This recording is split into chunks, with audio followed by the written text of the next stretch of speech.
जी नाज़रीन, आउं हिन वक़्तु मौजूदु आहियां यूनियन काउंसिल थाण में लॻ गेल ॿोरी ते असां हुन स्कूल ते मौजूदु आहियूं। हीअ स्कूल आहे जेकी बिल्डिंग आहे पुराणी हालत में आहे ऐं हीअ जेको स्कूल आहे ॻोठ कादू रावकोड़े जे स्कूल आहे। हिन मसइले सां गॾु कुझु ॻोठाणा मौजूदु आहिनि, हुन खां असां पुछा कंदासीं हिन स्कूल जे हवाले सां, हिन बिल्डिंग जे हवाले सां ऐं हुनजो छा चवणु आहे।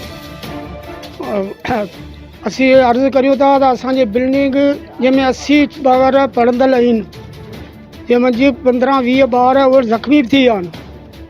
बिल्डिंग जी छित किरे पई।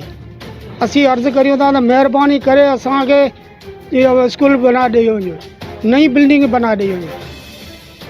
ॻोठ कादू रावकोड़ो इहा स्कूल प्राइमरी स्कूल आहे, जंहिंमें 80-70 स्कूल 80-90 ॿार हिन में पढ़ंदड़ आहिनि ऐं दाख़िला बि आहिनि, जंहिंमें मुकमल 40 ॿार हिन में ईंदा आहिनि। पर जेके छित किरण जे सबबु के ॿार कोन ईंदा आहिनि, जेके ज़ख़्मी बि थिया आहिनि के ऐं उन जे करे असीं अर्ज़ु था करियूं महिरबानी करे हीअ स्कूल असांखे रिपेयरिंग करे मिले, जंहिंमें हीअ असांखे तमामु ख़तरनाक ॿियो इहो 4 दीवारी बि किरी वई आहे ऐं हुन में काकूस खाना बि ख़तमु थी चुका आहिनि। ऐं महिरबानी करे असीं अपील था करियूं असांजिन खे त हीअ महिरबानी करे असांखे स्कूल मुकमल करे असांखे तयारु करे ॾिने असांजा बच्चा पढ़नि। साईं तव्हां ॾिसो पिया हीअ बिल्डिंग ॾिसो तव्हां मथे त केतिरी ज़ाया थी चुकी आहे, किरी चुकी आहे। हिन में छोकिरा असांजा 80 खां 90 पढ़नि था, जेका बिल्कुलु उन में ज़ख़्मी बि थिया आहिनि ऐं इन डप जी सूर खां असांजा छोकिरा वरी बि वेही रहिया आहिनि। हाणे स्कूल बिल्कुलु तबाह थी वई आहे। असां ज़िले ऑफिसरनि खां ऐं गवर्नमेंट खां अर्ज़ु था करियूं त हीअ जल्द खां जल्द या नई ठही वञे या हिन जी रिपेयरिंग कई वञे ऐं हीअ बिल्डिंग जेके हिन जी दीवारी बिल्कुलु ख़तमु थी वई आहे। तव्हां ॾिसो पिया ऐं काकू खाना बि ख़तमु थी विया आहिनि ऐं मास्तर बि डपा खां नथो अचे, बिल्कुलु स्कूल तबाह थी वई आहे। हिन जी सार संभाल जल्दी लथी वञे ऐं तव्हां असां शुक्रगुज़ार रहंदासीं उन्हनि जी असां जल्द सां जल्द मदद कई वञे।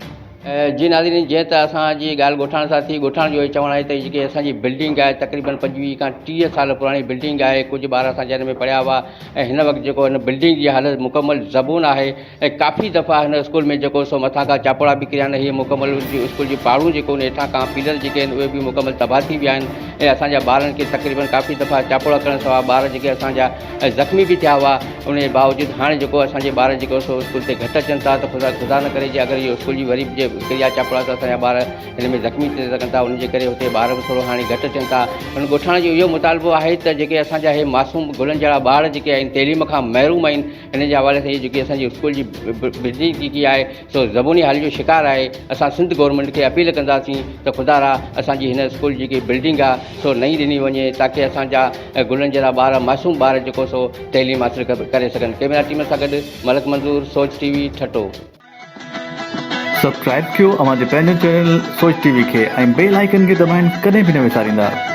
सब्सक्राइब करें आपके अपने चैनल सोच टीवी को और बेल आइकन पर क्लिक करना ना भूलें। Don't forget to subscribe our channel Soch TV and press the bell icon.